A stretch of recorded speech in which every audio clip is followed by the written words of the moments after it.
নমস্কাৰ সকলোকে Z creation A to Z YouTube চেনেললৈ স্বাগতম। আপোনালোকে সকলোৱে জানে যে UG 2026 যিটো নিট এক্সাম আছিল এইটো কেনচেল কৰা হৈছে পেপাৰ লিকৰ কাৰণে, যিটো 3 মে'ত সম্পূৰ্ণ হৈছিল।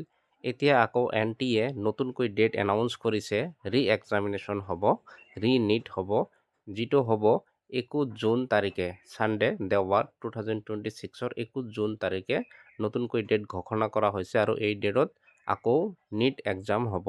আৰু কেইবাটাও নতুন আপডেট আপোনালোকে জানিব পাৰিব 2027 পৰা 2027 বৰ্ষৰ পৰা 2027 বৰ্ষৰ পৰা কোনো OMR বেচ নিট এক্সাম নহয়, যিটো কম্পিউটাৰত হ'ব, এইটো ঘোষণা কৰিছে। তো আপোনালোকে দেখা পাইছে এক্সট্ৰা 15 মিনিটছ দিয়া হ'ব সকলোবোৰ কেণ্ডিডেটকে যিসকলে নিট এক্সাম দিব এইবাৰ।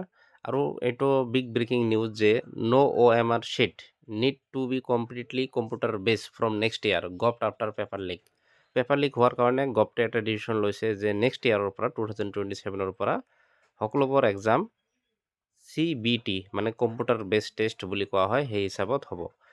Union Education Minister Dharmendra Pradhan on Friday announced that the NEET UG examination will be conducted in a fully computer-based test mode from the next year instead of using OMR sheet. This comes after paper leak lead to cancellation of NEET UG 2026 exam held on May 3.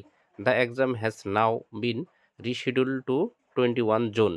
আপোনালোকে স্ক্ৰীনত দেখাই পাইছে NTA নতুনকৈ tweet কৰিছে যে 21 June তাৰিখে ৰি NEET হ'ব আৰু সিদিনা দেওবাৰ থাকিব আৰু এক্সট্ৰা কৰি 15 মিনিটছ দিয়া হ'ব সকলোবোৰ কেণ্ডিডেটকে আৰু নেক্সট ইয়াৰৰ পৰা কম্পিউটাৰ বেছড টেষ্ট হ'ব, কোনো OMR শ্বীটত এক্সাম নহয়।